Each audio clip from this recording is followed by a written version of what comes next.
then JSLG.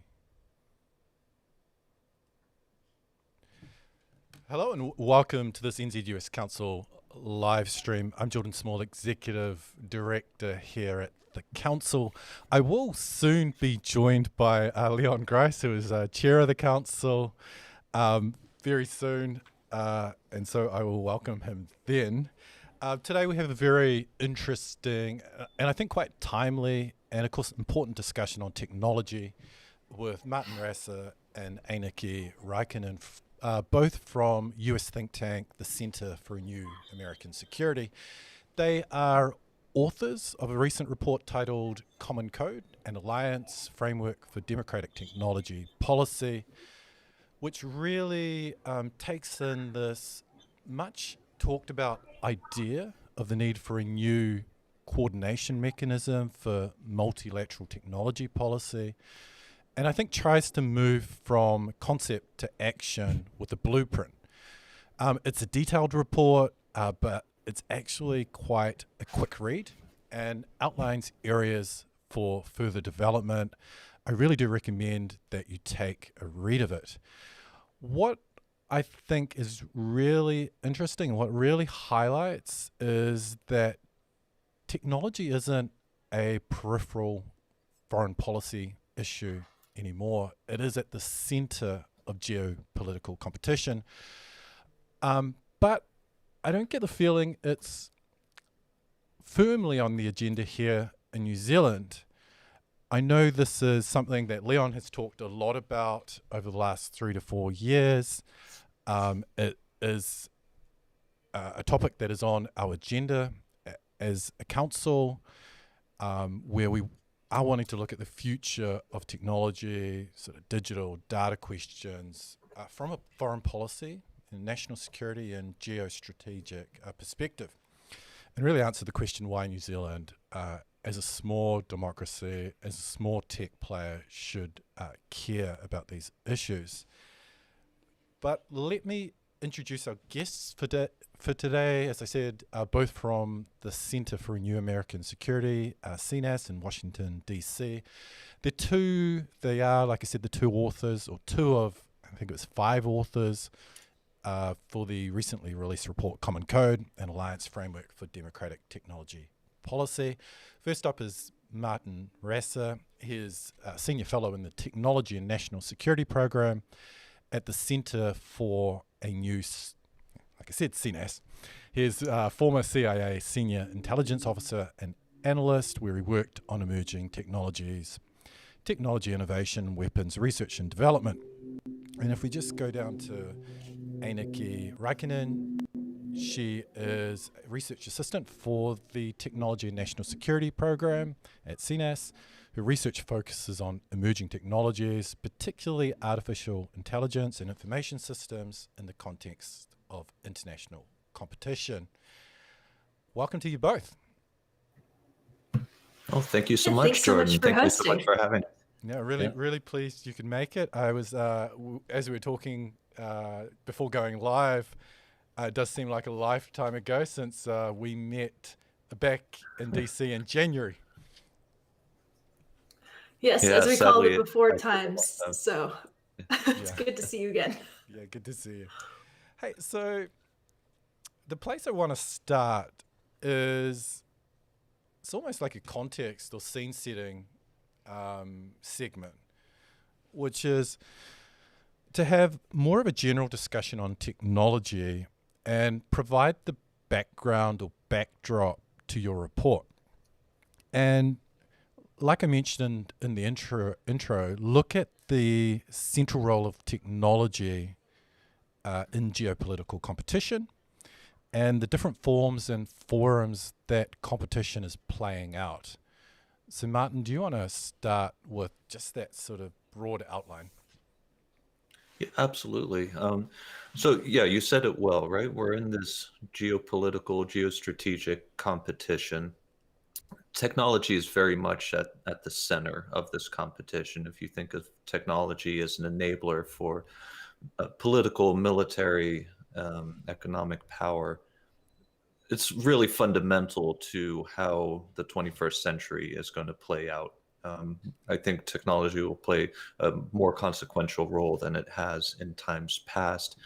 And now we're in this interesting geostrategic context where, power is more diffused. Unlike in the Cold War, China is a very formidable competitor in the sense that it has a lot of economic clout, and it's a very capable actor in the technology sphere as well, in addition to the ideological component that it brings to bear. And the whole reason why we started looking at this concept of an alliance framework for technology policy is because we felt that the way the United States, as well as other liberal democracies such as New Zealand, our allies and partners in Europe and in East Asia, we just weren't approaching these issues very effectively. Like, our response is largely disjointed and stovepiped. So we feel there's got to be a better way to approach these issues. And ultimately, when you look at the scale that China can bring to bear to these issues, the only effective response to that is for like-minded countries like New Zealand and the United States to work together and think smarter and be more proactive about these issues. I think 5G is a great example of how things could have been better, right? The lessons learned from the 5G experience, I think, are very important, not just for future telecommunications technologies, but you can apply a lot of those lessons to a whole range of technology areas. And so that ultimately is the fundamental premise on which we based our work. As far as the project itself went, we formally launched it in March of this year. We engaged the Mercator Institute for China Studies in Germany and the Asia Pacific Initiative based in Japan as partners in this, because we wanted to ensure that we had stakeholders from all the relevant countries, but also make sure that we have stakeholders from all the segments of society that play a role with this, in particular, strong emphasis on private industry, because a lot of the recommendations that we make in our report are going to affect companies directly. And in order to be able to effectively execute a lot of the things that we propose, you have to work hand in glove with companies in order to plan this out, to do it in a way that is effective and efficient, but also doesn't destroy their innovative capacity and doesn't impair their bottom line too much. So that, in a nutshell, is the premise of the project and how we approached it. But let me turn it over to Einike so she can fill in some of the details. Thanks, Martin. And obviously, as a co-author, I must agree with everything that you just said. I would also add, we're at an interesting pivotal point in emerging technologies. We don't know exactly what the future holds for AI, for biotech, for 5G, but some of the trends we're seeing is that, maybe it's not enough for governments to just take a totally hands-off approach or let it be totally fractured.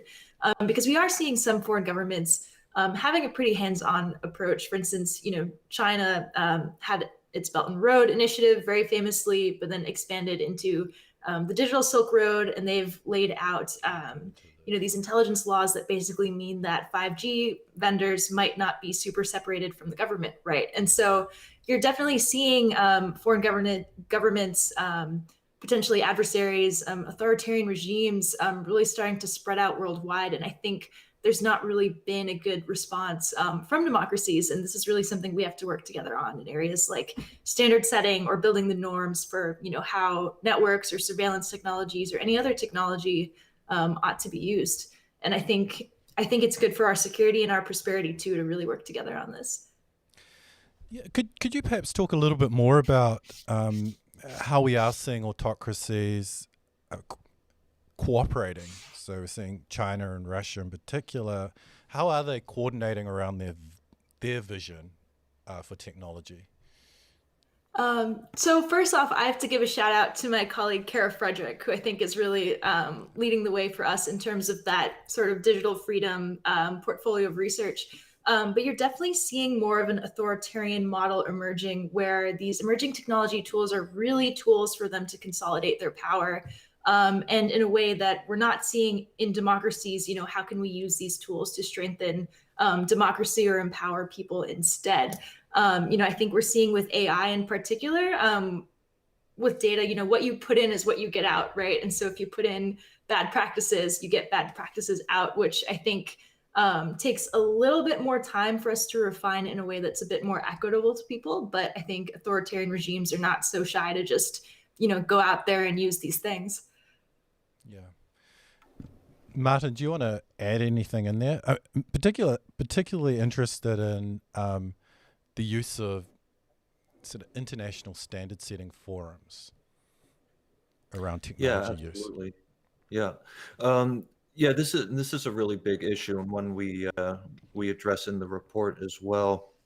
So what China and Russia are doing, they're really trying to shape the international environment in ways that is beneficial to their economic and political models. And this is, a direct threat to liberal democratic values, and to our individual democratic countries. And for instance, in the United Nations, China has been very effective, as well as Russia has been very effective in shaping the norms for cyberspace, for example, in a way that benefits their regimes. We're seeing this happen more and more in other standard-setting bodies. Again, and 5G was a good example of how the Chinese Communist Party is using these standard-setting bodies as a way to push Chinese standards as to become global standards. And this affords their companies a lot of advantages in the international marketplace. But more importantly, to the point that Eineke was making earlier, it also makes it easier for authoritarian regimes to export the ethical and legal frameworks for the use of technology. Now, we already see firsthand what China is doing in Xinjiang and in Hong Kong, but increasingly those same practices are being exported to other countries. There was just a press report the other day about the government of Uganda using Chinese surveillance technology to crack down on government opposition figures. This has happened in Nigeria. It constantly happens in Venezuela, and there's numerous examples of this going on around the world. China right now is paying particular attention to Southeast Asia, and I think this is, in particular, one area that will start affecting New Zealand more and more directly, because now it's in your backyard. And if this goes unchecked, this will pose significant problems to the world's democracies, because it starts chipping away at very fragile democratic institutions around the world. And increasingly, that poses a direct threat to our own democratic values, because you create this bifurcation in the technology sphere from that regard. So one of the ways we see a technology alliance working together is to build that solid foundation of norms and standards for technology, how technologies should and should not be used, and then use that common understanding as a springboard to have those norms become the global norms. And I think, based on all the discussions that we had during the workshops for this project, that is really an area that is of great interest to all the proposed member countries, and an area where there's also a lot of urgency to act. So if an organization like this were to take shape in the next year or so, I would expect that to be one of the top priority areas for action. Yeah. So before getting into the detail of the proposal, what is the state of the race on multiple technology fronts at the moment? I mean, is the game already over? Like, if you think about sort of facial and voice recognition, 5G technology, digital payments, quantum communications, commercial drone market, all widely widely considered the Chinese are leading in those areas. Perhaps the US is ahead in some technologies such as AI and semiconductor production. What is it that gives you hope that that the US can step back up? I mean, I think as they say, you know, the best time to plant a tree is 50 years ago, and the second best time is now. And so I think now is an interesting turning point, especially looking at the pandemic as well. It's really exposed some of the brittleness and the vulnerability of supply chains, whether that's in medical equipment or, you know, in semiconductors. We've seen hits to the electronics market because of it. And so I think there is an impetus for states to at least, you know, look to each other and see how can we make these systems a little bit more resilient as we're learning more about human rights abuses in Xinjiang and elsewhere that are done through, you know, high-tech means. What is the alternative proposition? And so, you know, I think it's not necessarily even about being a race so much as there's progress, technology is going forward, and how do we go from here? So, you know, I think it's not as valuable to look over our shoulders, but there's a lot of good work we can do now. Yeah. Sorry. I think we can dig into. It's interesting. In the report, you describe right at the front of the report that the global order is at an inflection point, and you say where decisions made by world leaders in coming months will shape the world for decades.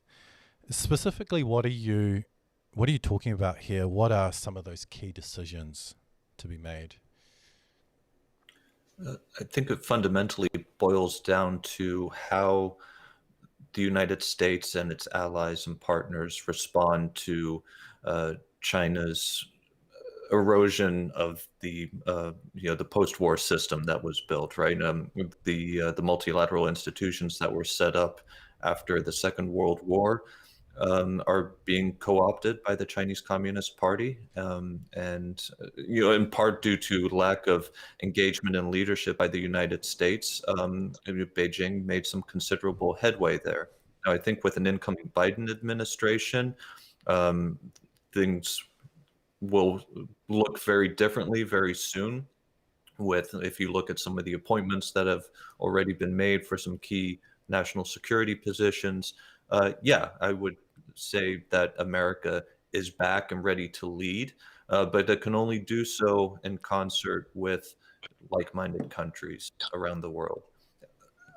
A lot of the multilateral organizations that are in existence today, part of the decision that needs to happen is how do you best navigate this new era of strategic competition, specifically the technology competition. A lot of these multilateral entities were created in a pre-digital age, and they are not fit and built to be able to deal with the problems that we're facing. So one of the key decisions is what new types of entities do you have to create in order to navigate this competition effectively?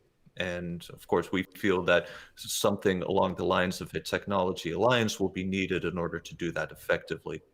What's particularly encouraging is that you're starting to see a lot of people come up with very similar ideas. And by no means were we the first to propose something along these lines. I think the one difference that we bring to the table is we really focused on the nuts and bolts of what this organization should look like, how it should function on a day-to-day basis. But the basic premise of the world's democracies working together more closely on issues like this is something that has been popping up in numerous countries. Most recently, just today, I think the EU released a document talking about their proposal for a trade and technology council, a form of technology alliance between the European Union and the United States. The Brits proposed the Democracy 10, which would be 10 democratic nations working together primarily on 5G, but also other technology issues. And there's a few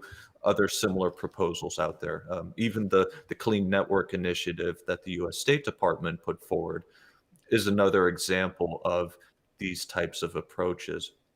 And so these are the types of decisions that we were referring to in the introduction to the report, where how you approach these problems, what countries you engage with to tackle these problems, and how you position yourself vis-a-vis the leading autocratic countries in this regard, that's going to have tremendous impact on how this century shapes ultimately, because all these issues of technology are so infused into our everyday lives and the trajectory of our economies, the overall well-being of our nations in terms of national security and so forth. It's such a fundamental issue that, again, things that we're going to be discussing and deciding in the next 6 to 12 months will be living the consequences of that 20, 30, 40 years down the road. I see this as a very similar point to the decisions that were made at Bretton Woods, for example, in 1944, which laid out the architecture for the global economic system. I think it's this type of magnitude that we're talking about, given what's at stake. Let me just quickly welcome Leon Gross, Chair of the Council. Welcome, Leon. I have been listening, been trying to get in. I've had a few technology problems, so forgive me. Yeah. Okay. There we go.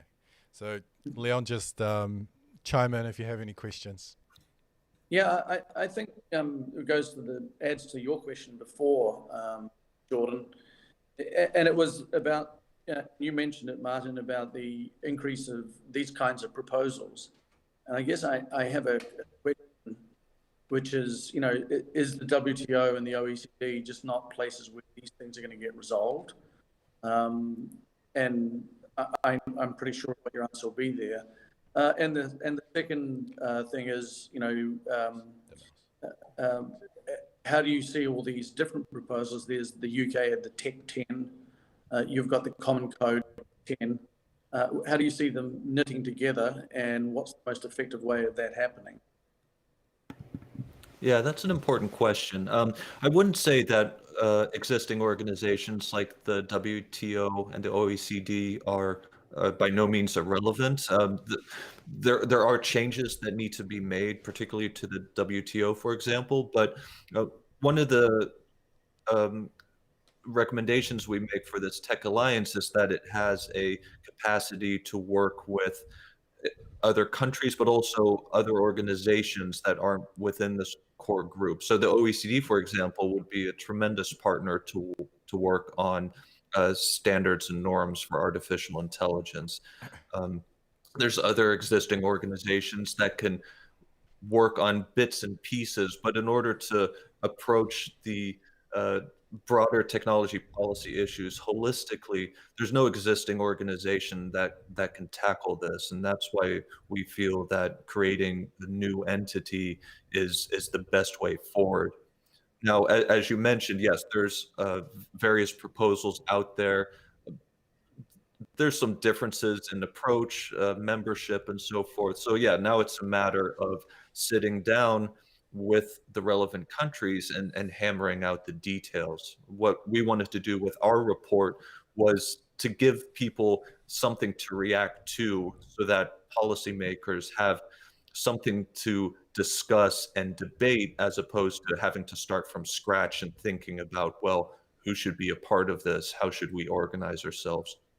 By giving people something as a foundation to work with, we hope that we can, advance the debate such that an organization like this could be set up much faster than would be otherwise. By and large, I think there's considerable overlap, and views are starting to coalesce on where that common ground is. So my hope is that policymakers can get something like this going in fairly short order now that you have, Americans, Australians, Japanese, and Europeans all coming up with pretty similar ideas, using that as momentum to have some really concrete discussions in 2021, hopefully get something off the ground even before the year is out. But let me turn to Eineke, because I know she has some thoughts on this point as well. Absolutely. And I think to me, it's a wonderful coincidence that the groupings everyone is proposing vary slightly, but it seems to revolve around this, magic number 10. And I think for us, part of the reason we stuck to such a short list was that we want this grouping to be really agile and also flexible. Obviously, the rate of technology innovation is pretty immense. And so you do, I think, need a grouping of countries that can, sit down and talk amongst each other and reach some kind of consensus pretty quickly as they go through their decision-making processes. And again, obviously wanting to implement that flexibility. And so maybe you'll loop in, for instance, Estonia on cybersecurity initiatives, or Sweden and Finland on 5G. So certainly the core grouping of 10, but not limited to the 10. Yeah, I know, Leon, you had a specific question on that. Do you want to ask that question, or I can ask it actually? No, Leon, you're muted.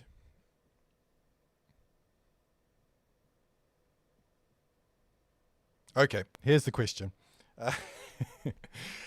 So, I mean, how did you set that criteria for core membership, and where does it leave countries such as New Zealand, who are small but have a long democratic tradition, and a growing technology sector with strong links to the US, and are vulnerable to economic coercion from big players such as China? So where does a small nation like New Zealand fit within your framework? Yeah, it was one of the most difficult things that we had to tackle in this project, was ultimately deciding who would we propose as being core members. So the criteria we used were, a large economy, a significant broad-based technological capability, and obviously liberal democratic values as being at the core of their governance system.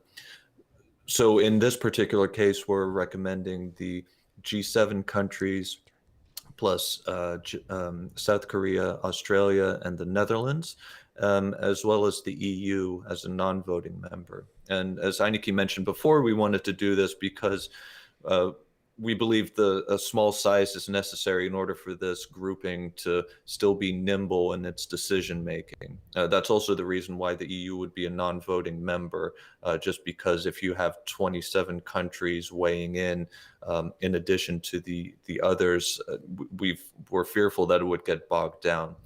Now, in terms of that, obviously leaves out some very important countries, India being one of them, a country like Israel, Brazil, and then, of course, smaller democratic partners and allies like New Zealand.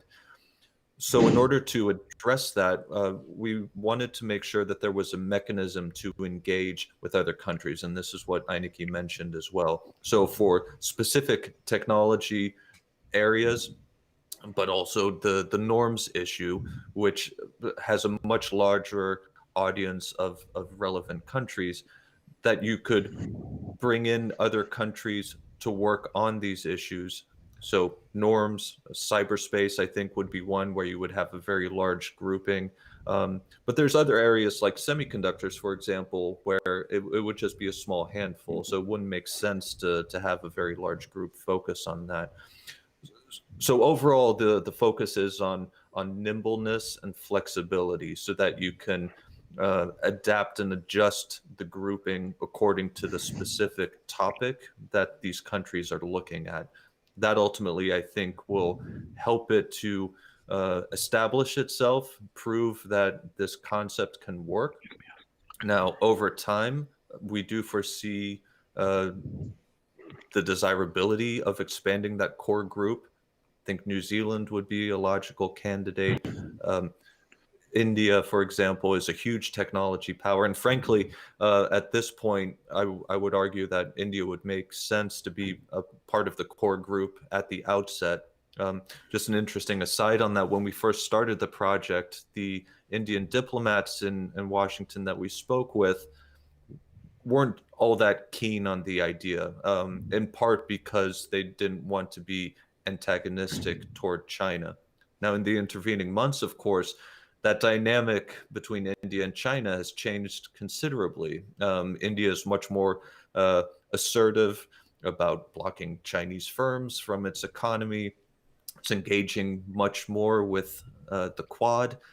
And so now I think India would be very much open to joining a grouping like this from day one. So just in the span of 9 months, that whole dynamic has changed. And even going forward, like all the recommendations we make, I don't want to give the impression that this document is rigid and set in stone. I see this as an iterative process and a living, breathing document. And so, yes, if countries around the world are serious about making this happen, then absolutely, let's invite New Zealand and Israel to join the discussions at the outset and see what we can do. And if it makes sense to build that grouping a little larger than what we propose now, as long as everyone is willing to agree to do what the group as a whole wants to do, it can work. But it shouldn't come at the expense of the flexibility in decision making. I think that's ultimately most important to prove the concept. Yeah. Yeah, we tend not to see ourselves as being a blockage to agility. Sorry. No, that's a fair point. That's a fair point. I think the one of the principles of democracy is that all voices count, big and small. And the fact that we're one of the oldest democracies functioning in the world and the oldest universal suffrage democracy, we like to have a seat at the table at the beginning for any of these kinds of initiatives. But let's not continue that, because that's it's not a big issue, I don't think, in terms of what you're trying to advocate for. And you talked about the flexibility of it. There's huge debates going on internally inside the 10 countries that you have identified, where they can't even agree on privacy at the moment. So, for example, California's got a privacy law around the internet, and the federal government hasn't really caught up, and it may catch up under a Biden administration.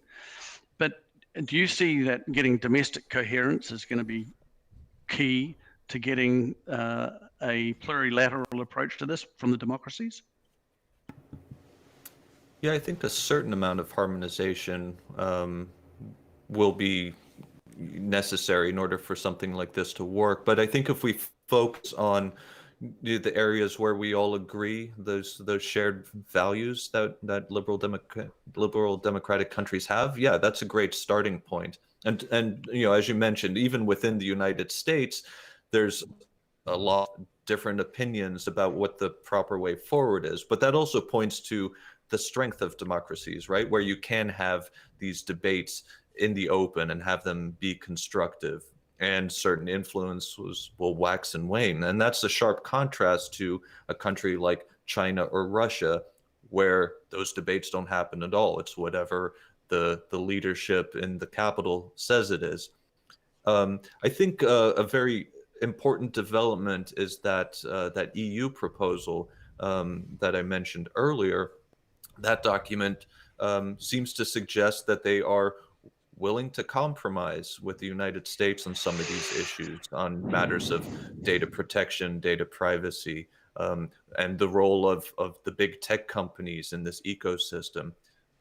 At the same time, with an incoming Biden administration, I think there will be very much a willingness to have these types of discussions. Now, granted, will there be full agreement? Probably not, but just the fact that people want to sit at the table and start talking through these issues is a very important step forward.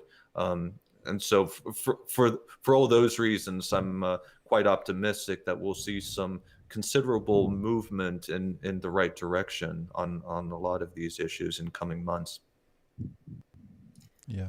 I totally agree that here in the US, we do need to get our house in order in a lot of ways, but I don't think it ought to be a roadblock to cooperating with different countries on these issues as well. I think in the US, there are certainly business interests in looking at maintaining interoperability with like-minded countries and markets. And then even looking again at 5G, the US does not need a federal level data protection regime to know that if certain vendors are hazardous to our security, it might be to our allies and partners as well.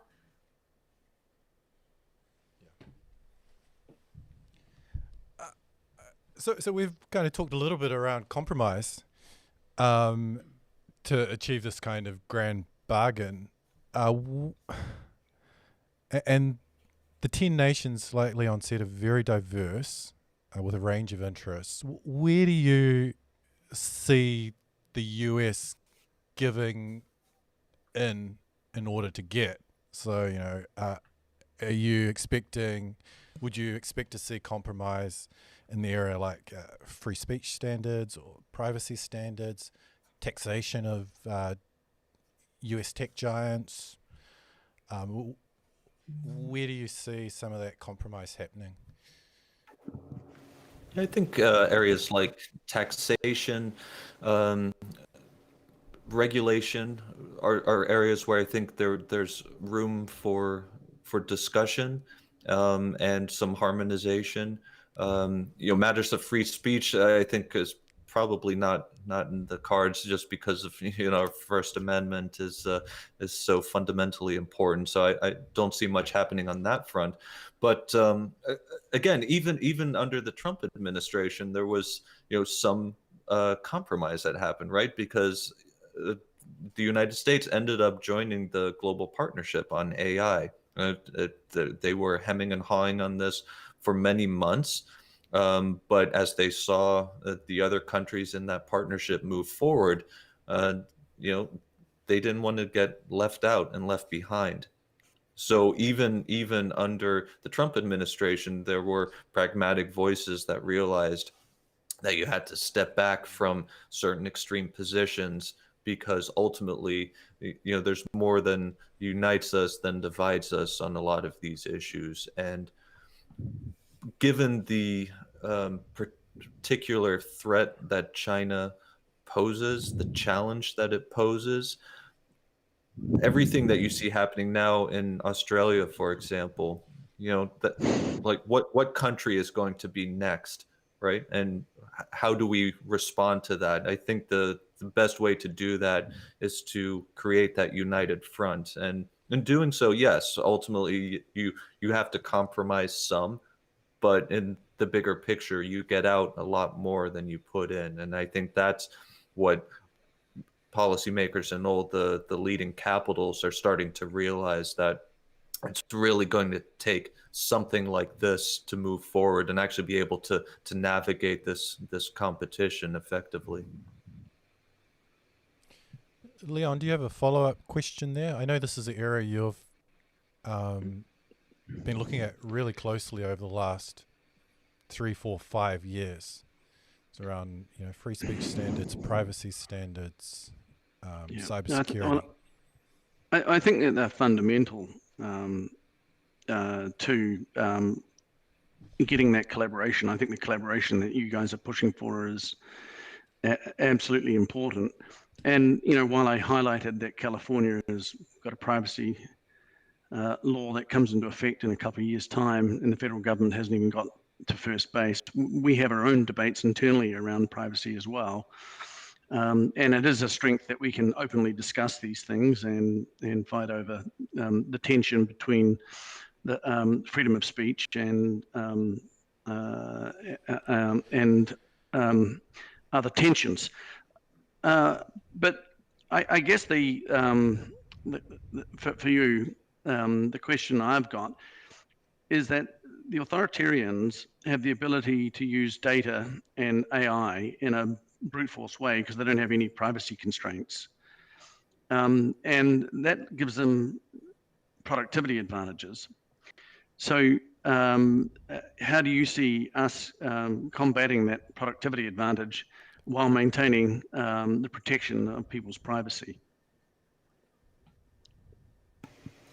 I mean, so I think one of the interesting things we propose in our report is this idea of technology forecasting, or being able to look out there and look for best practices. And so I think it's where the agility of such an arrangement comes into the fore, because you might look at a country like Estonia that has really been pioneering, e-governance initiatives that are based in encrypting data and empowering citizens to see what parts of government are accessing their information. And so, I think amongst like-minded nations, there's not necessarily a requirement to reinvent the wheel every single time, but I really do think it needs to be at the top of the agenda, that we are sharing this kind of information, thinking about these things, and really keeping that spatial awareness to see what's out there. I think there's so much opportunity even in in the 5G space. Japan's really been at the forefront of an open interfaces approach to 5G, which solves a lot of the issues with vendor lock-in and how do you open the market to larger competition. And the US is a little bit belated to spot it, but if this conversation was ongoing from the very beginning, perhaps all of us would have been a little bit further ahead in terms of not running into threats. Yeah. I mean, for us, we look at it, the antitrust possibility in the United States and tends to sort of have more impact than any other issue in how we navigate it. Do you know what I mean? So if Facebook and Google get challenged in the next 4 years, and there seems from different perspectives, from Republican and Democrat perspectives, different motivations and different ideas about how to tackle the big tech companies. In some ways that has more impact on how we manage these issues than any else, which goes to your point about Japan developing more open platforms. Yeah, go back to Exactly. Could I ask a question around the formality of the mechanism? Where have you struck the balance there in terms of having something formal with set rules that's perhaps a bit slower, or something a little more informal and looser?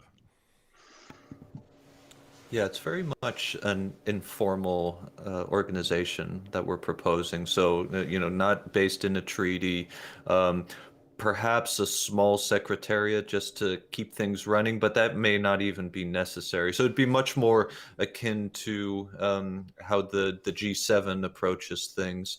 I think the key thing is the institutionalization, where you're going to need regular meetings in order to keep this concept going. And so what we were envisioning was perhaps an annual high-level meeting, so at the head of state level, quarterly ministerial level meetings to set the strategy and some key action items, but then really have most of the focus being at the working level, where groups of government officials and leaders from private industry and academia and civil society can tackle specific issues and put forward recommendations on how to execute on the strategy that comes from higher up.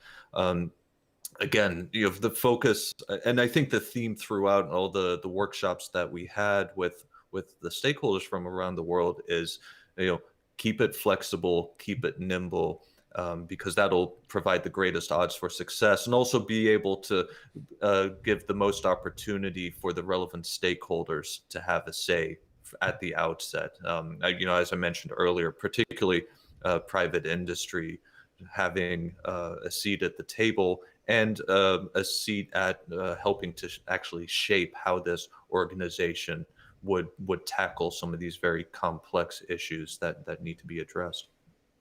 Yeah. Are you familiar with the Robert, I think it's Nake, CFR report that argues for creating a digital trade zone? I have not read that report. It's on my radar. Someone flagged it for me last week as well. I just haven't had a chance to specifically read it yet. But I believe he was proposing a very formal treaty-based organization. Is that correct? Yeah, so that's right, and very much building off existing digital services trade agreements, and so very much having a strong digital trade component in the proposal. And and then using whether you're a member, you're in or you're out, to derive the sorts of values, democratic values, through the membership. But your proposal doesn't really pick up on or create a digital trade market, does it? It's quite.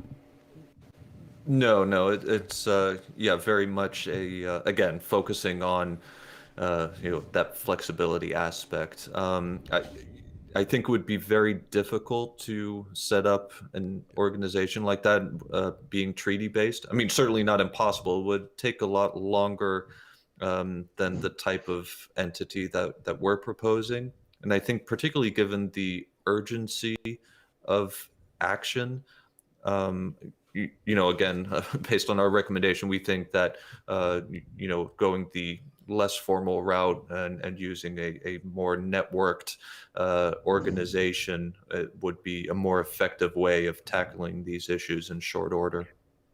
Yeah. I think that's a really good idea. Just butting in, Jordan. I think when you look at New Zealand and Australia, which are two of the most aligned economic regulatory environments in the world, when we shifted our focus from having the same legislation to actually having just regulatory alignment, which leaves our parliament sovereign to regulate, we made a lot more progress.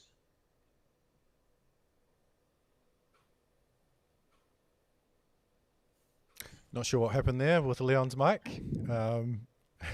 Really? Seems to have cut out. Never mind. In terms of the initial agenda for the Alliance, what are the 3 or 4 kind of first up wins the Alliance needs to see? Yeah. Do you want to tackle that one first? Yeah, Anki? absolutely. Yeah.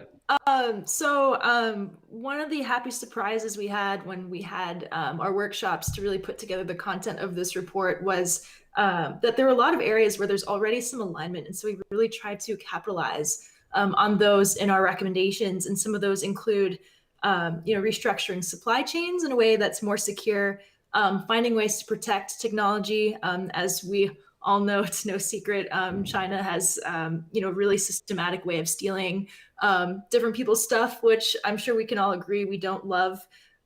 Ways of aligning standards for putting out digital infrastructure, whether that's 5G or other networks, bringing integrity back to the standard setting process, and then really looking at the norms and values for the way we use technologies. And so these are areas where we're already having lots of conversation. I think there's more alignment than not. And so these are the areas we propose as the quote unquote easy wins up front.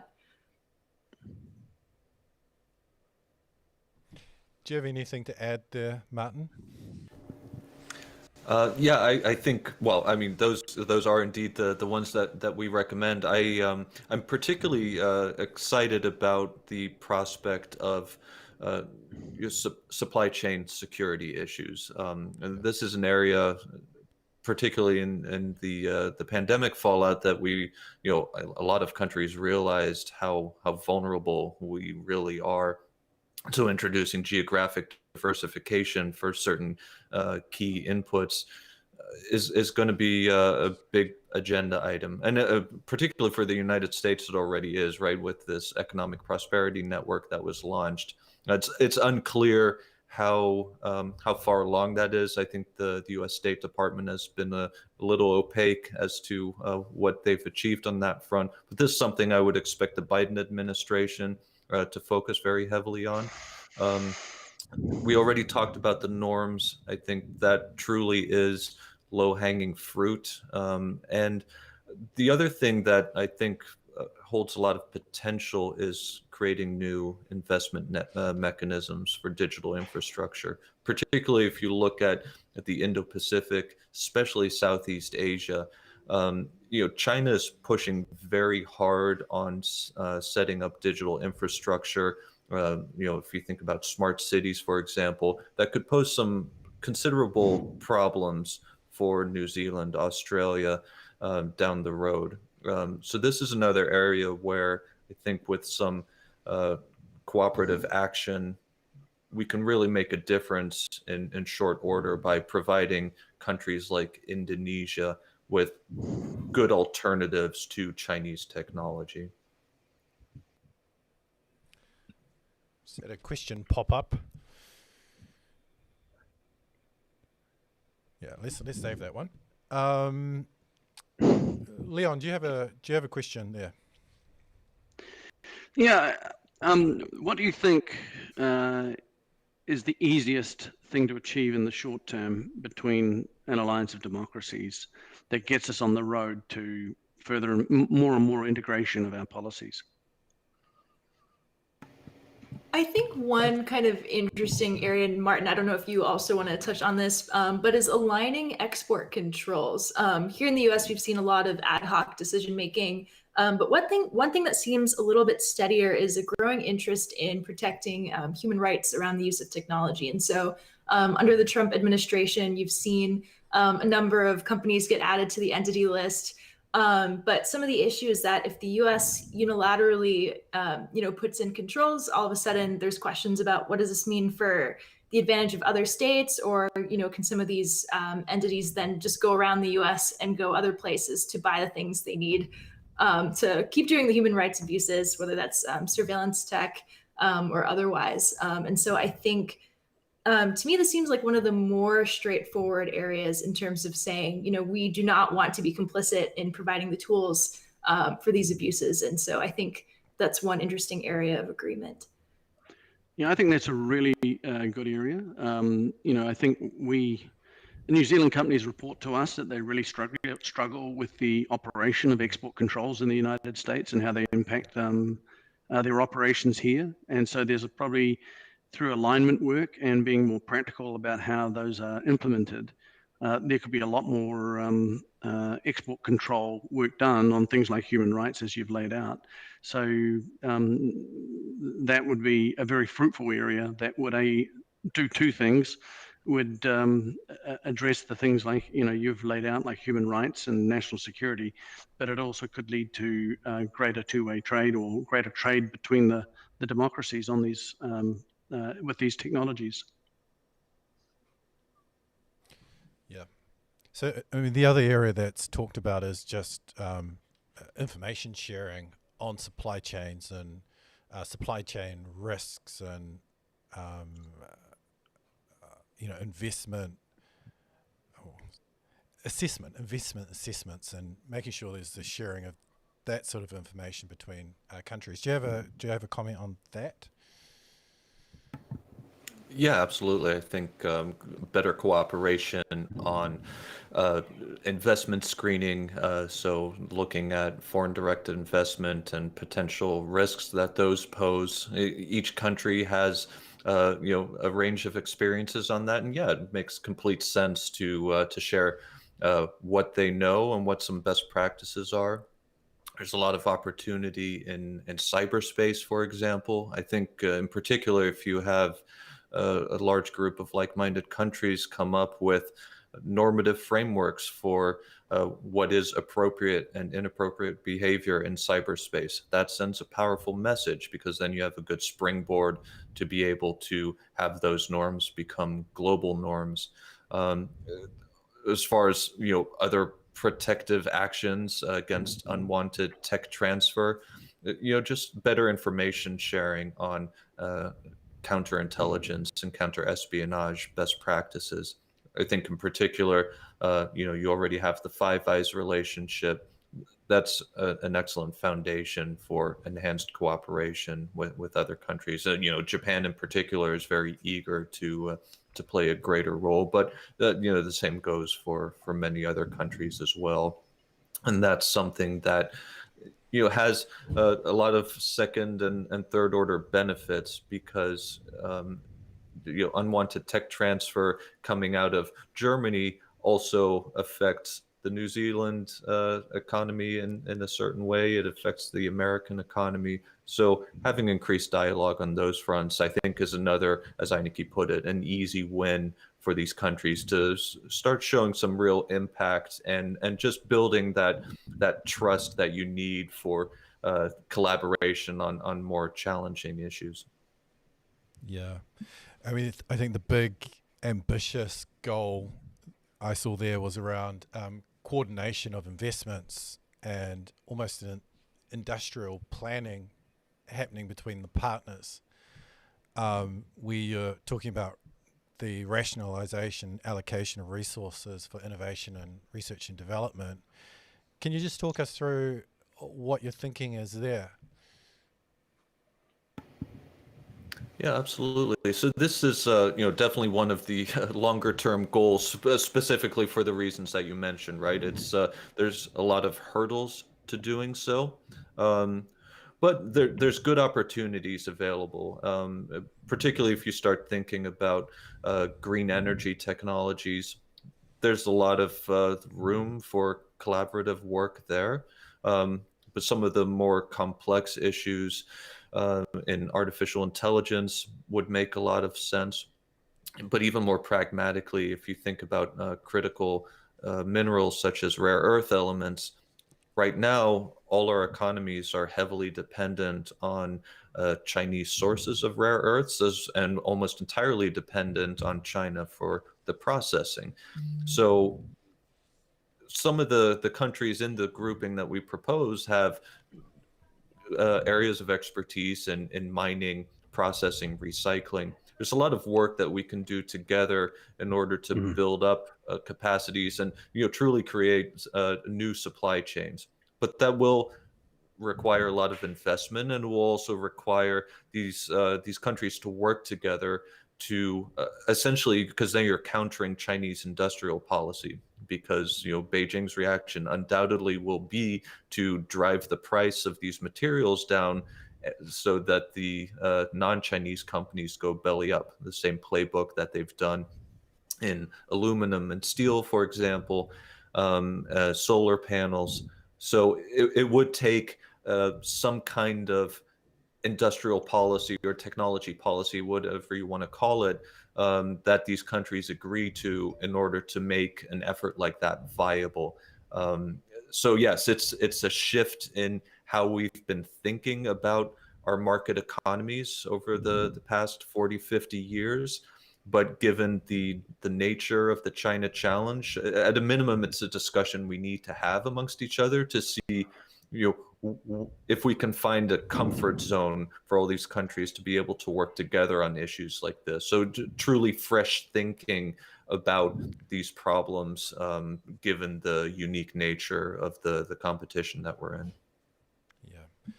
So we're fast approaching the end of our hour. Leon, do you have one final question before we wrap up? No, I think the work you're doing is absolutely crucial.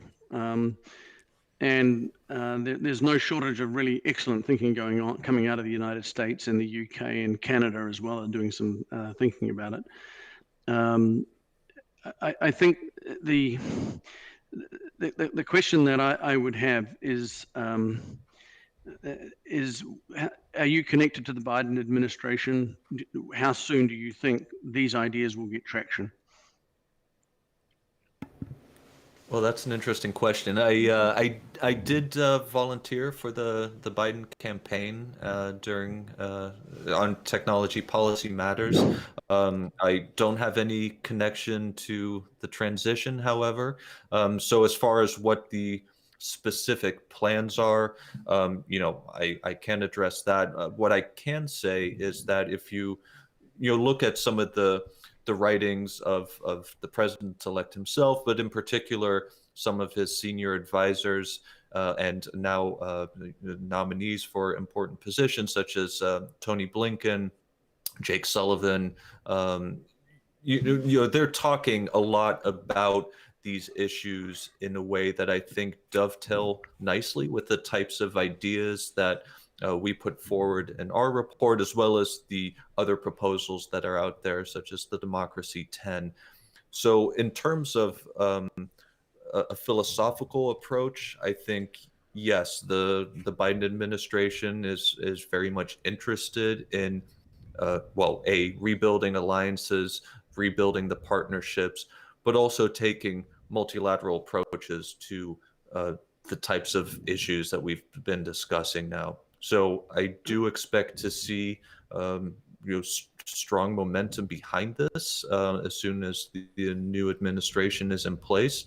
Hopefully by early spring, we'll see signs out in the public domain that yes, these discussions are happening, and I would expect the leaders in New Zealand and Japan and Western Europe to be getting phone calls from Biden administration officials to initiate discussions along these lines. And of course, it's great to see that other countries are thinking the very same thing, right? With the Quad looking at tech policy, the ideas coming out of Brussels and London. So I think all in all, the signs are pointing to some interesting developments along these lines happening in the not too distant future. I'll just make one final comment, which is you need for a cricket team 11 players. So 11 is the sweet spot. It's not a team unless it's 11.